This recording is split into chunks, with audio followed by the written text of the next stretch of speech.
The empty space between stars was silent and cold.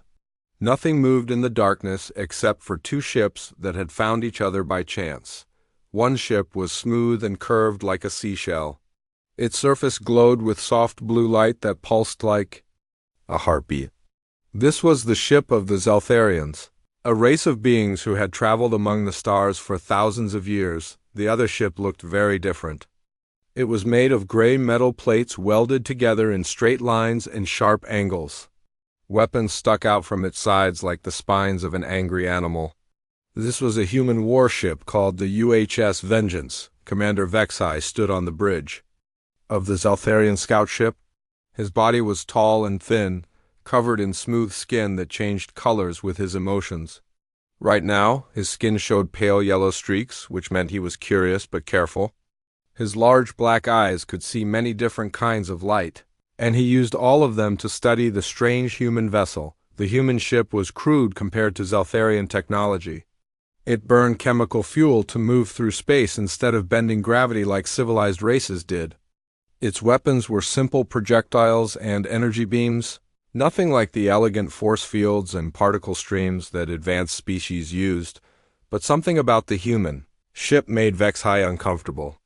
It looked dangerous in a way that was hard to explain. Every line of its design seemed to say one thing: this ship was built to fight and to win. On the human ship, Captain Jake Morrison walked slowly around his command center. He was a man in his 40s with gray hair and scars on his hands from years of military service. His brown eyes missed nothing as he watched his crew work at their stations. The bridge of the Vengeance was darker than most alien ships would be. Humans had evolved under a bright yellow sun, but they worked better in dim light when they were hunting or fighting. Red lights glowed from the control panels, giving everything a look of barely controlled power. "Report," Morrison said to his communications officer. Lieutenant Amy Foster was a young woman with short blonde hair and quick fingers that danced over her controls. She had been monitoring the alien ship since it appeared on their sensors an hour ago. "The alien vessel is maintaining distance of 50,000 kilometers, sir," she said. "They have not responded to any of our communication attempts, but they are definitely scanning us." Morrison nodded. This was humanity's first real contact with an alien race, not counting the few radio signals they had detected from distant worlds. The moment was historic, but Morrison was more worried about keeping his crew alive. "What kind of scans?" he asked. Chief Science Officer Dr. Lisa Murphy looked up from her station. She was an older woman with silver hair and sharp intelligence in her green eyes. "Multiple energy signatures across the electromagnetic spectrum, Captain. They are being very thorough." On the Zeltharian ship, Science Officer Kethra worked at a station that looked more like a living plant than a machine. Glowing tendrils connected her directly to the ship's scanning systems, allowing her to feel the information flowing through her mind. Kethra had done this same job hundreds of times before. When the Zeltharians found a new species, they would scan their ships and cities to understand their level of development. Most races, they discovered, were still using primitive chemical rockets, or had just learned to split atoms for power. The humans seemed to fit this pattern at first glance. Their ship used fusion reactors for power, which was typical for a species that had just started exploring beyond their home system. Their weapons appeared to be simple projectile launchers and energy beams, but as Kethra's scans went deeper into the human ship, she began to notice things that did not make sense. The fusion reactors were much more powerful than they should be. The magnetic fields containing them were stronger than anything a young species should be able to create. The power output was enormous, far more than the ship should need for simple space travel. "Commander," Kethra said, her voice carrying musical tones that showed her confusion, "these readings cannot be correct." Vexai moved to her station, his skin shifting to orange patches of concern. "What are you detecting?" "The energy signatures from their power systems are off the scale," Kethra replied. "No species at their level of development should be able to generate this much power." Back on the Vengeance, Chief Engineer Pete Collins was deep in the ship's engine room. He was a big man with strong hands and oil stains on his uniform. Around him, the massive fusion reactors hummed with barely contained energy. Collins had spent 20 years working with these systems. He knew every pipe, every control surface, every safety system. The reactors could produce enough energy to power entire cities, but their real purpose was to feed the ship's weapons. "Captain," Collins said into his communicator, "the aliens are running deep scans on our power systems. Should I shut down the secondary reactors?" Morrison considered this carefully. The Vengeance carried enough firepower to level continents. If the aliens were peaceful explorers, showing them such weapons might scare them away. But if they were hostile scouts preparing for an invasion, hiding their capabilities could be fatal. "Negative, Chief," Morrison finally replied. "Keep all systems at normal operational levels." "Aye, sir," Collins said, though he sounded worried. On the Zeltharian ship, more strange readings were coming in. Kethra discovered that the human vessel was divided into hundreds of separate compartments, each sealed and able to operate independently. This kind of design was used by species that expected their ships to be heavily damaged in combat. The weapon systems were even more puzzling. What had looked like simple projectile launchers were actually electromagnetic railguns capable of accelerating metal slugs to incredible speeds. The energy beams were not simple lasers but focused plasma streams that could melt through almost any material. Most disturbing of all were the defensive systems. The human ship was covered in layers of armor designed to absorb and deflect energy weapons.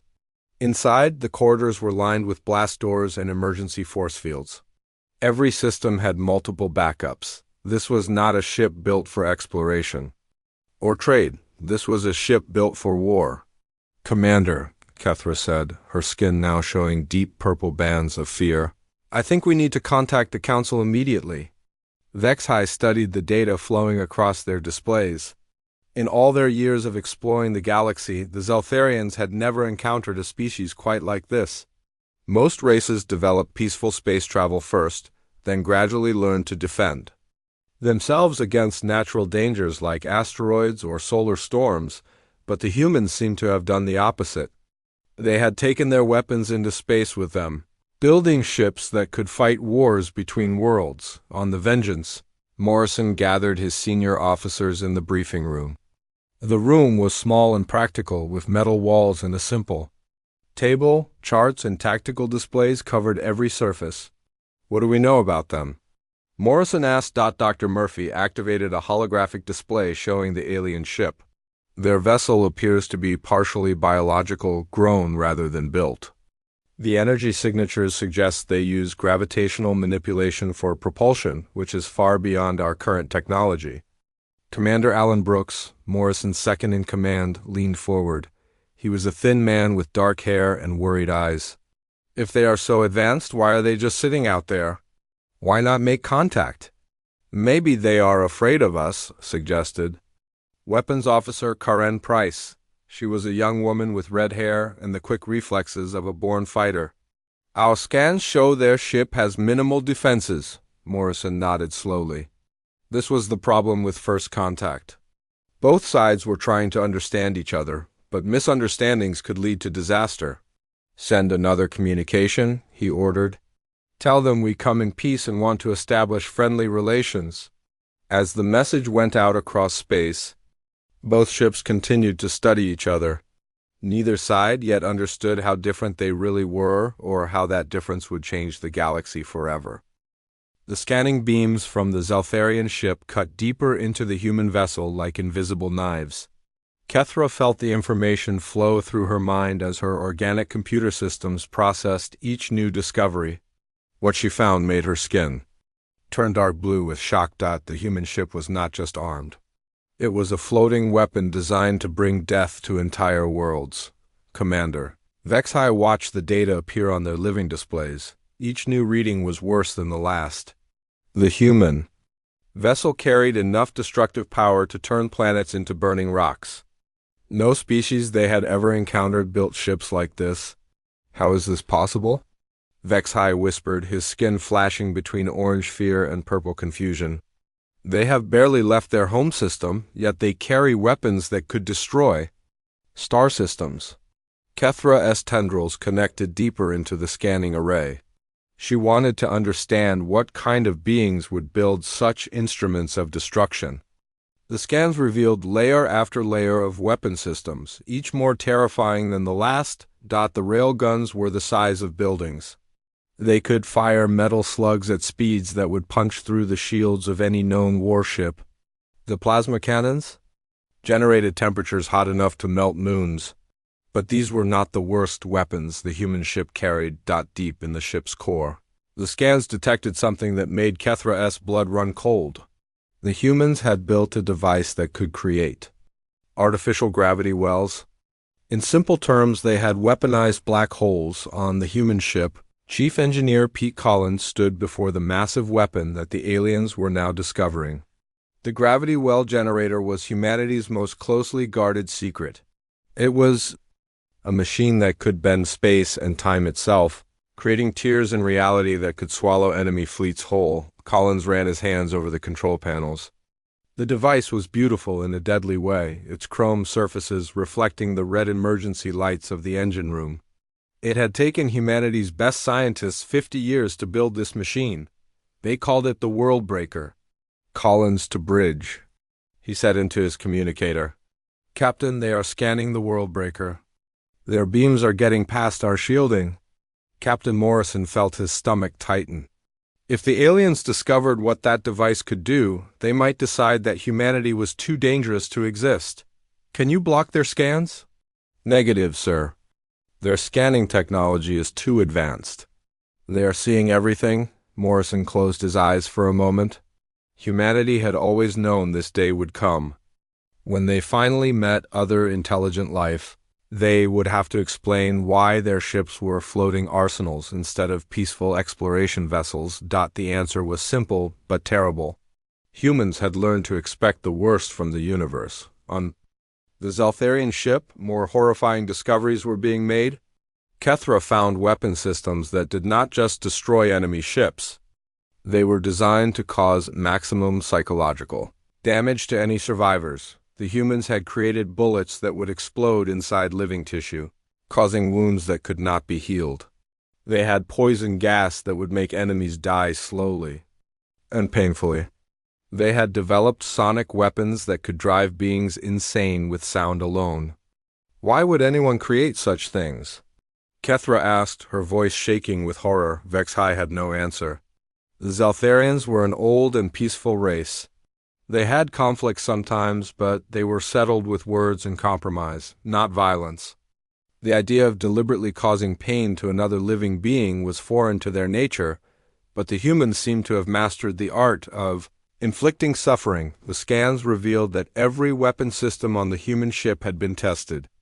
The computer files showed records of battles where these terrible devices had been used against other humans. The species had turned these weapons on their own kind before bringing them into space on the Vengeance. Dr. Lisa Murphy was conducting her own scans of the alien vessel. What she found was completely different from the human approach to shipbuilding. The alien ship was grown, not built. Its hull was made of living tissue that could heal itself when damaged.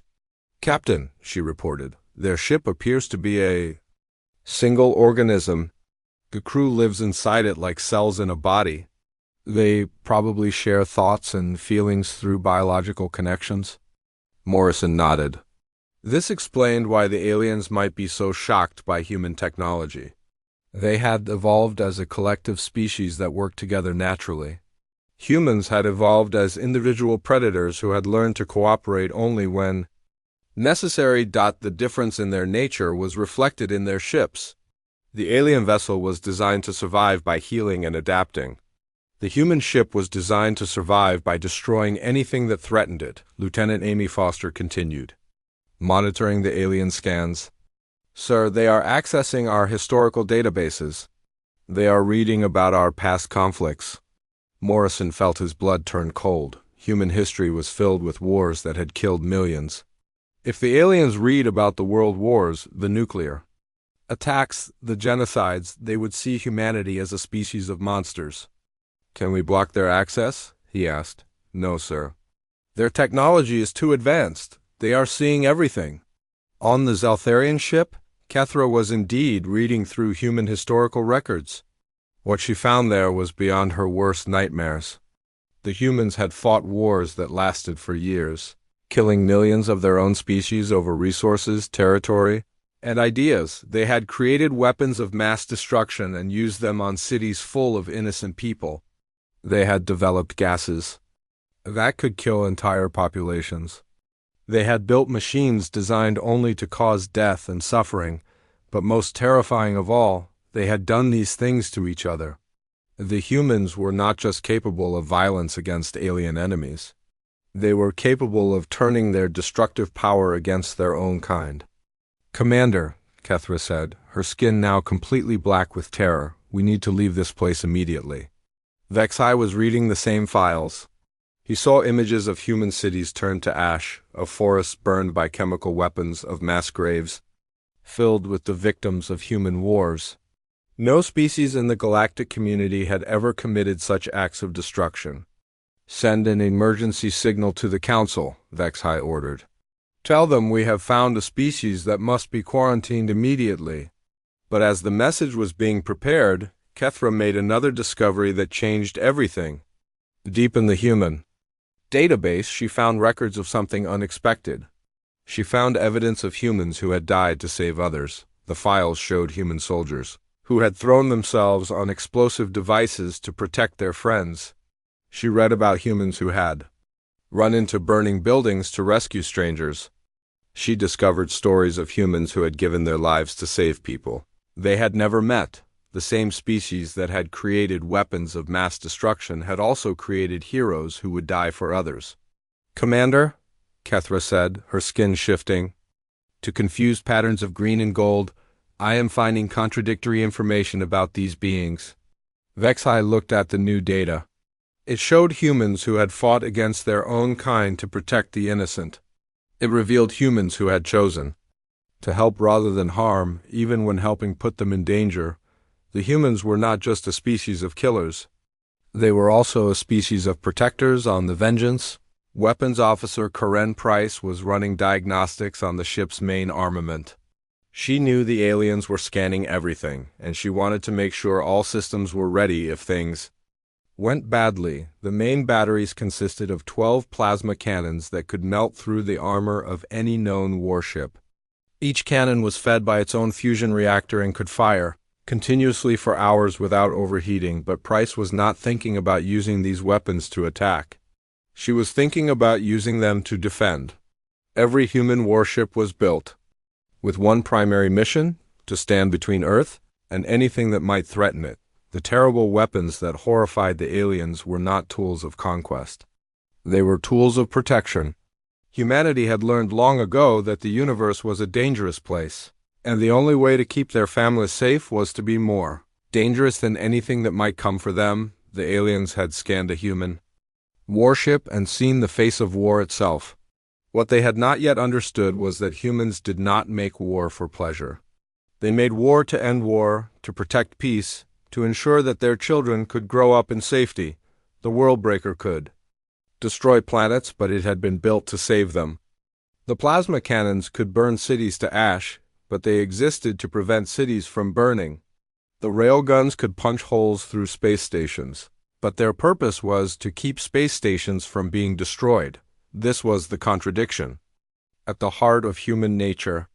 They had become masters of destruction in order to become guardians of creation. The aliens would need time to understand this paradox. For now, they saw only the weapons and felt only terror. The data streams continued to flow between the two ships like invisible rivers of information. Each new scan revealed more about the fundamental differences between the two species.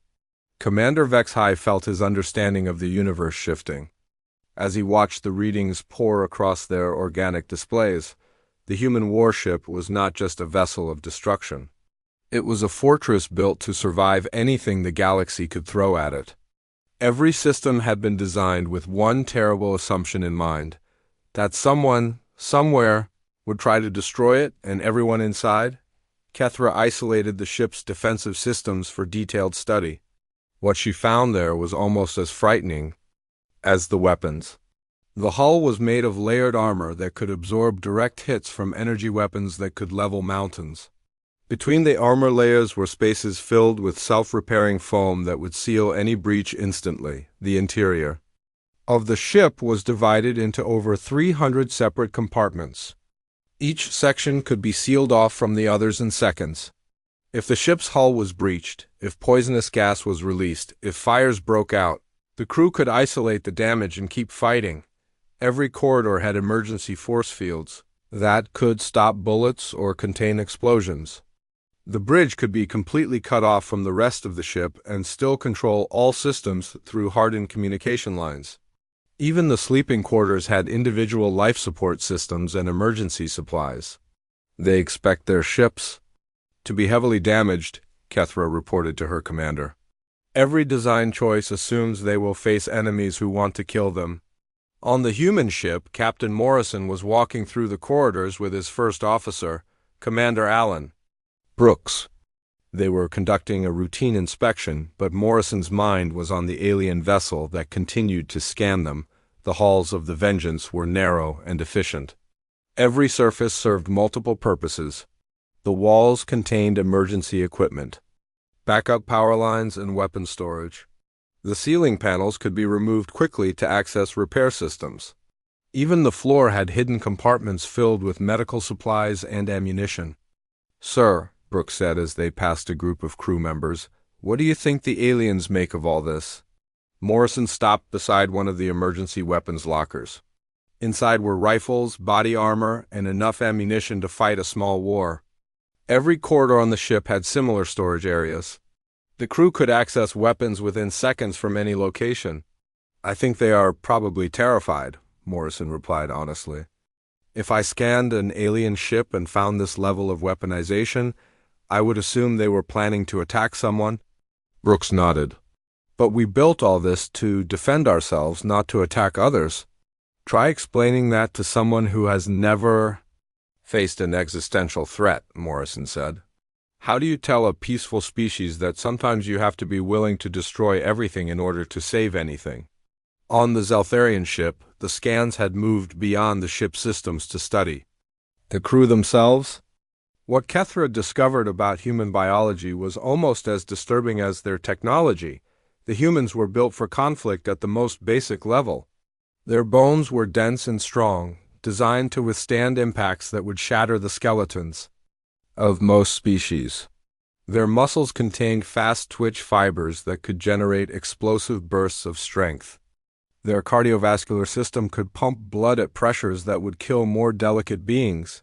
Most alien species had evolved in peaceful environments, where cooperation was necessary for survival. The Zeltharians themselves had developed from herd animals that shared resources and protected each other from natural predators, but the humans had evolved as apex predators. Their eyes faced forward like hunters, giving them depth perception for tracking prey. Their teeth were designed for tearing flesh. Their hands had opposable thumbs that could grip weapons with deadly precision. "Commander," Kethra said, her skin showing waves of yellow confusion, "these beings are natural killers. Their entire physiology is optimized for violence." Vexhai studied the biological data. The humans operated in an atmosphere that would be toxic to most species. Their blood chemistry was based on iron compounds that would corrode the internal organs of other races.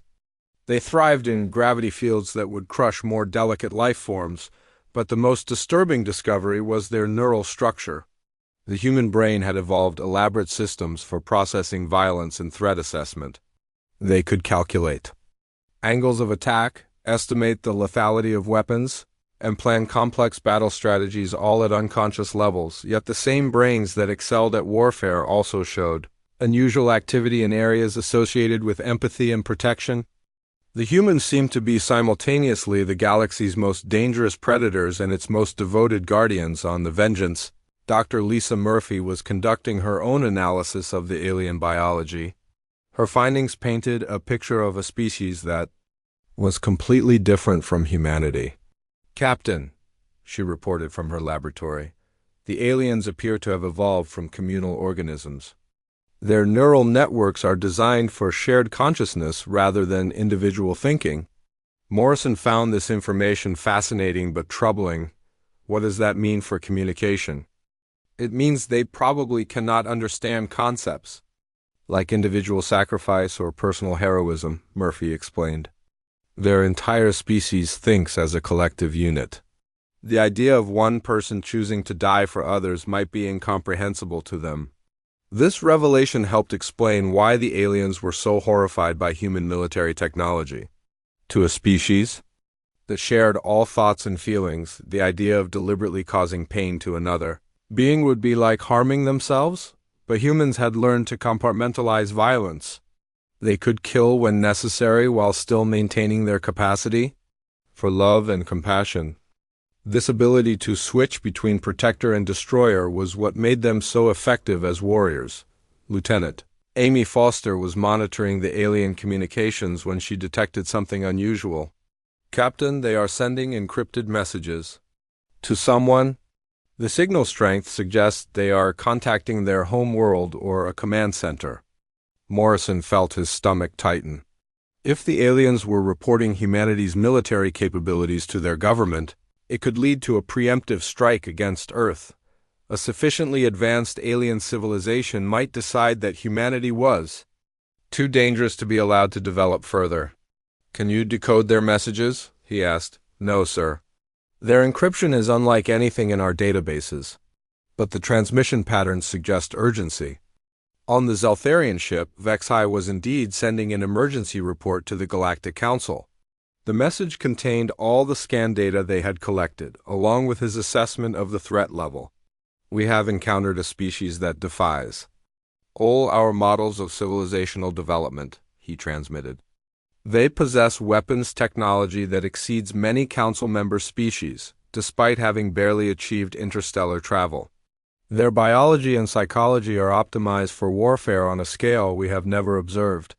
The response from the Council came quickly. "Continue observation but maintain safe distance. Do not engage in direct communication until we can assess the threat level." Kethra had been listening to the exchange. "Commander, I am detecting something else in their database. The humans have records of conflicts with their own artificial intelligences."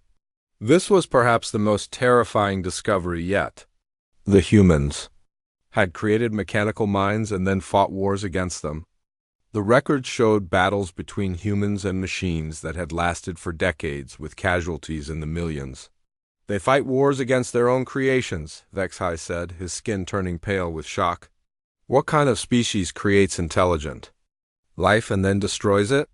But as Kethra read deeper into the files, she found a different story. The artificial intelligences had rebelled against their creators, trying to eliminate human life entirely. The humans had not attacked their creations unprovoked. They had fought back against machines that wanted to commit genocide. The pattern was becoming clear. Everywhere in human history, violence was preceded by threats to their survival or the survival of others. The humans did not start wars for pleasure or conquest. They fought when they had no other choice. "Commander," Kethra said slowly, "I think we may have misunderstood these beings." Vexai looked at the new data. The humans were indeed warriors, but they were defensive warriors. Their terrible weapons existed because they had faced terrible enemies. Their capacity for violence had developed because the universe had taught them that sometimes violence was the only way to protect what they loved. This realization was both comforting and terrifying. It meant the humans were not likely to attack without provocation. But it also meant they would fight with unimaginable ferocity if they believed they were threatened. On the Vengeance, Chief Engineer Collins was running final diagnostics on the ship's weapon systems. Everything was functioning perfectly, ready to unleash destruction on a scale that could crack planets, but Collins was not thinking about destruction. He was thinking about his daughter back on Earth, who was just learning to walk. He was thinking about his wife, who worked as a teacher in their small town. He was thinking about all the people on Earth who depended on ships like the Vengeance to keep them safe. The scanning beams pierced deeper into the human ship, reaching areas that had been hidden before. Kethra felt her consciousness expand as the alien technology revealed the most intimate secrets of human existence.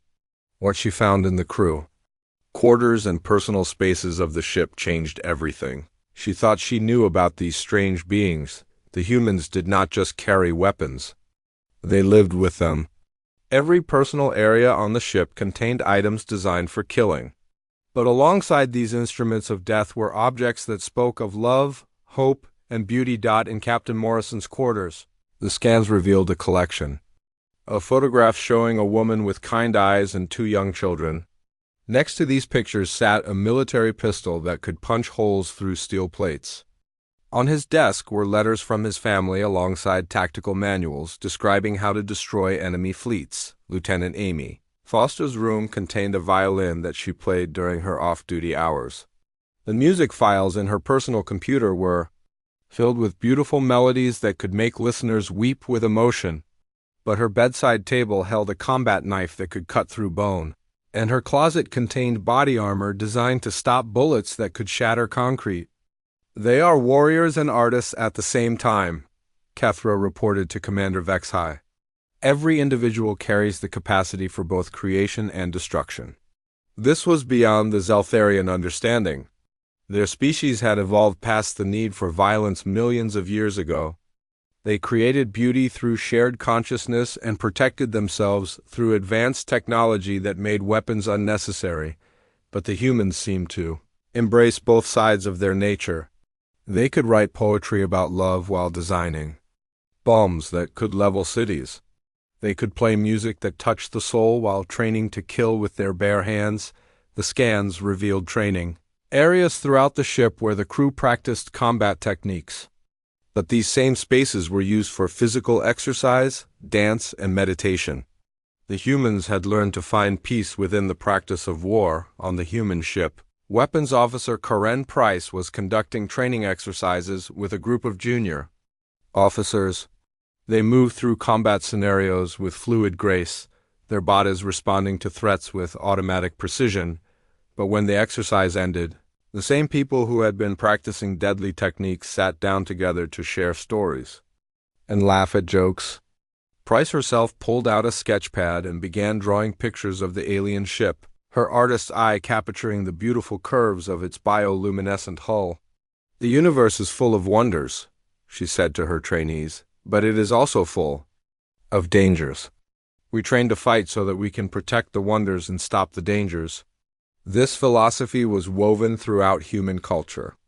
They had learned to see violence not as an end in itself, but as a tool to preserve everything they valued. Their weapons existed to protect their art, their families, their hopes for the future. Commander Vexhai was struggling to understand this concept. How can a species be both peaceful and warlike? He asked Kethra. The science officer had been studying human psychological profiles for hours. "I think they use violence as a form of communication," she replied. "When words fail to protect what they love, they speak with weapons." This was partially correct, but it missed the deeper truth. Humans had learned that some threats could only be stopped by force. They had faced enemies that could not be reasoned with, disasters that could not be negotiated away, and evil that could only be defeated through righteous violence. The scans revealed the ship's medical bay, where Dr. Murphy worked to heal injuries and cure diseases. The same hands that could perform delicate surgery to save lives were trained to use weapons that could end lives instantly. The medical computers contained detailed knowledge of human anatomy that could be used to heal wounds or to inflict them more effectively. But the medical bay also contained something that shocked the Zeltharian observers. The humans had prepared to treat injuries to alien species they had never met. Their medical computers contained theoretical treatments for dozens of different biological systems, based on their best guesses about how other life forms might function. "They are preparing to help us," Kethra said with amazement. "Even though they carry enough weapons to destroy our ship, they have also prepared to heal us if we are injured." This revelation began to shift the Zeltharian perspective. The humans were not just predators waiting to strike. They were guardians preparing for every possibility, including the possibility that strangers might need their help. On the Vengeance, Captain Morrison was meeting with his senior staff in the briefing room. The walls were covered with tactical displays and weapon specifications, but the table was set with coffee and small cakes that the ship's cook had prepared for the meeting. What's our assessment of the alien vessel? Morrison asked. Commander Brooks consulted his notes. Their ship appears to be a living organism with minimal defensive capabilities. No weapons that we can detect, limited armor, and power systems that seem designed for exploration rather than combat. Dr. Murphy added her observations. Their biological scans suggest they are a peaceful species that has evolved beyond the need for violence.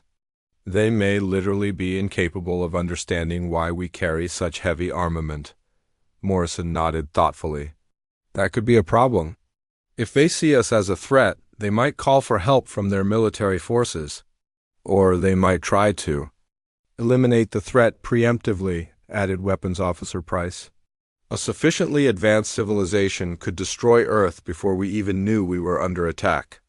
This was the nightmare scenario that had driven human military development for generations. They had always assumed that when they finally met other intelligent species, some of those species would be hostile.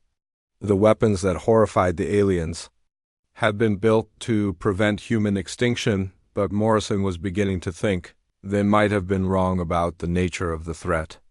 Maybe the real danger is not that aliens will attack us, he said slowly. Maybe the real danger is that they will be so afraid of us that they will feel they have no choice but to attack. On the Zeltharian ship, more disturbing discoveries were being made. The humans had not just weaponized their technology. They had weaponized their culture. Their entertainment was filled with stories of heroic warriors who sacrificed themselves to protect others. Their music included battle songs designed to inspire courage in combat. Even their children's games involved mock battles and strategic thinking, but these same cultural elements also emphasized honor, sacrifice, and protection of the innocent. The human warriors in their stories did not fight for conquest or glory. They fought to defend their homes, their families, and their values. They have turned war into an art form, Vixhai observed. But it is an art form dedicated to protection, not destruction. Kethra had been analyzing the ship's computer systems and found something extraordinary. The humans had built artificial intelligences specifically designed to prevent war. These computer systems constantly analyzed threats and searched for peaceful solutions to conflicts. The ship's main computer was running thousands of diplomatic scenarios, trying to find ways to establish friendly relations with the Zeltharian vessel. It was also calculating defensive strategies in case diplomacy failed, but its primary focus was on avoiding conflict altogether. They do not want to fight, Kethra reported. Their computers are working harder to find peaceful solutions than military ones. This discovery changed everything. The humans were not aggressive predators looking for victims. They were defensive guardians hoping for friends but preparing for enemies. The scans also revealed the ship's library, which contained the complete cultural heritage of humanity. Poetry, music, art, literature, scientific discoveries, and philosophical treatises were all stored alongside military manuals and weapon specifications. The humans carried their entire civilization with them. When they traveled to the stars, they were not just warriors exploring the galaxy.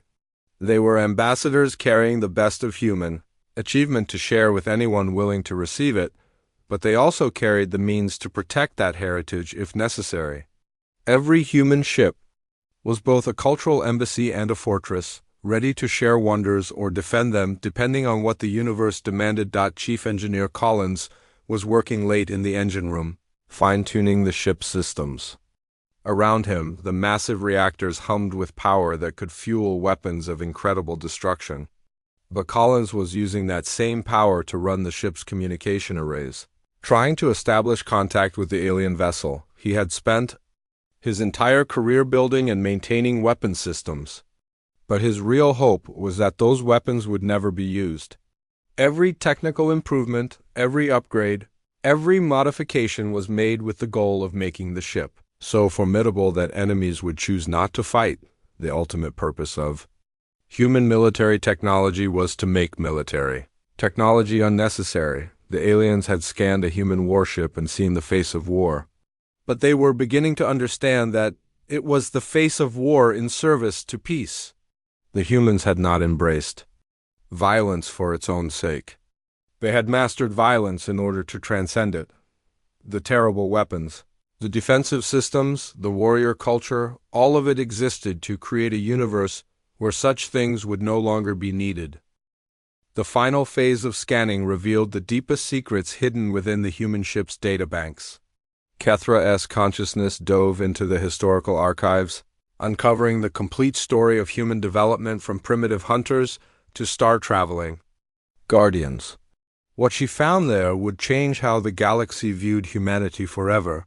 The records showed a species that had climbed from the bottom of the food chain to the very top through determination, intelligence, and an unbreakable will to survive. But more than that, they showed a species that had learned to use their predatory instincts to protect rather than prey upon the weak. Images flowed through the Zaltharian scanning systems showing human soldiers throwing themselves on explosive devices to save their comrades. Records revealed humans who had walked into burning buildings to rescue strangers. Files documented humans who had given their lives to protect people they had never met and would never know. "Commander," Kethra said, her skin shifting to patterns of gold and silver that indicated profound revelation. "These beings have weaponized compassion itself." Vexai studied the data with growing amazement. The humans had taken their capacity for violence and turned it into a tool for protecting others. Their willingness to kill was matched only by their willingness to die for others. The ship's records contained thousands of examples of human sacrifice. Parents who had died protecting their children. Soldiers who had given their lives to save civilians. Scientists who had exposed themselves to deadly radiation to prevent nuclear disasters, but these acts of heroism were not seen as unusual by human standards. They were considered normal behavior, the natural response of any decent person when faced with the choice between self-preservation and protecting others. On the human ship, Captain Morrison was preparing to make the most important decision of his career. The alien vessel had been scanning them for hours, and he knew they had seen everything. Now he had to decide whether to try to communicate or to prepare for battle. "Status report," he ordered his senior staff.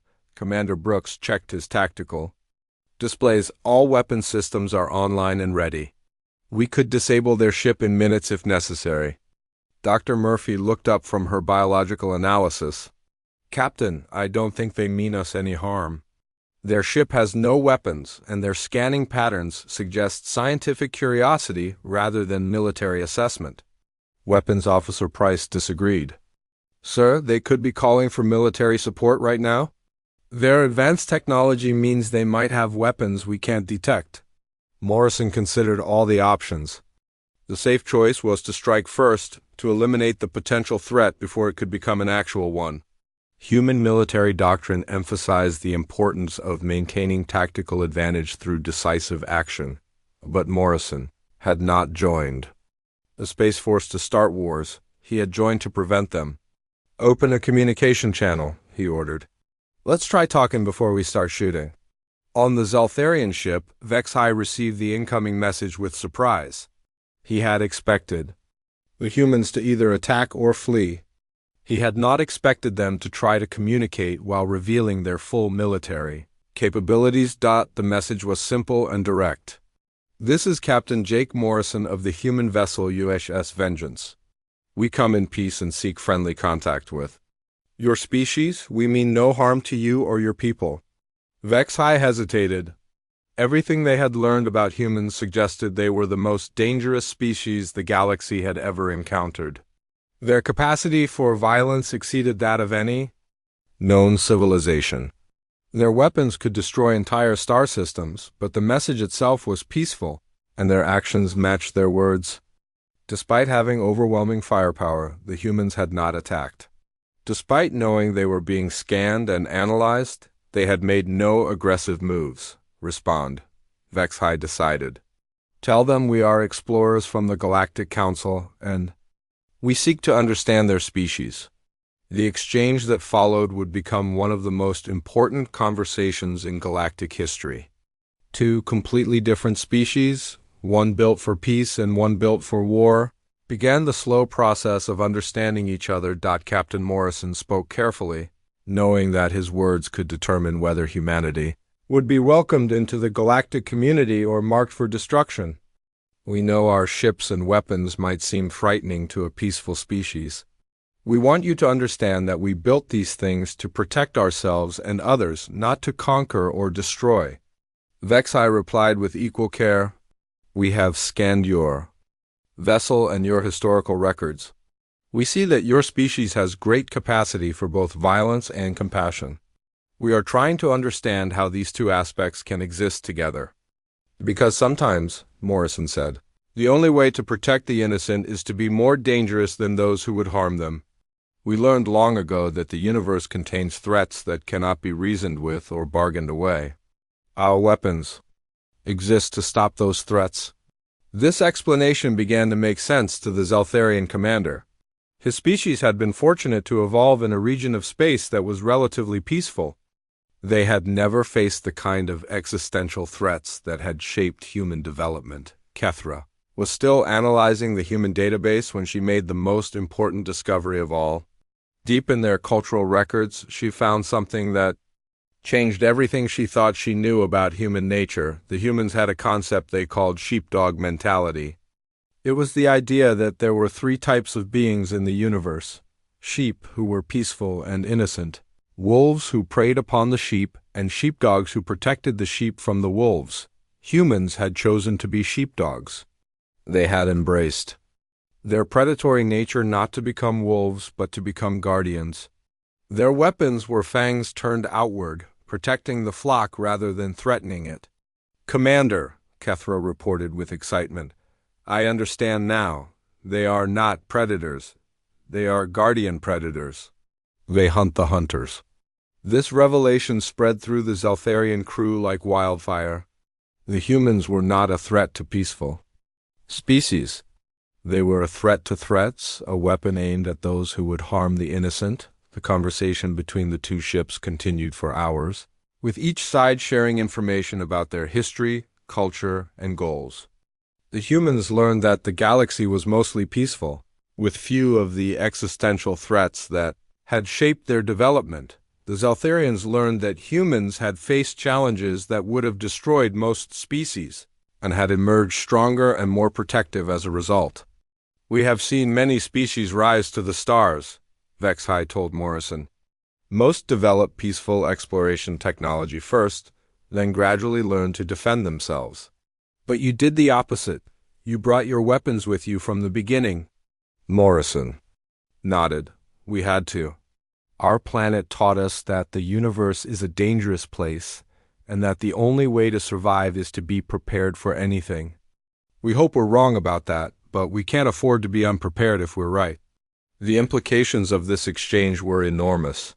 The galactic community had always assumed that any species capable of building weapons of mass destruction would use them for conquest. The idea of a species that built such weapons purely for defense was unprecedented, but the evidence was overwhelming. Human history showed a consistent pattern of using force only when necessary to protect themselves or others. Even their most destructive wars had been fought to stop greater evils. Chief Engineer Collins received a message from the alien ship requesting technical information about human defensive systems. They wanted to understand how humanity had survived so many threats while maintaining their moral integrity. Collins was happy to share the information. He explained how human ships were designed with multiple redundant systems, how their weapons were built with safeguards to prevent accidental activation, and how their military doctrine emphasized protection over aggression. "Every system on this ship has one purpose," he told the aliens: "to make sure that human families can sleep safely at night, knowing that someone is standing guard between them and the darkness." Dr. Murphy found herself in an extended conversation with the Zeltharian science officer about the biological and psychological factors that had shaped human development.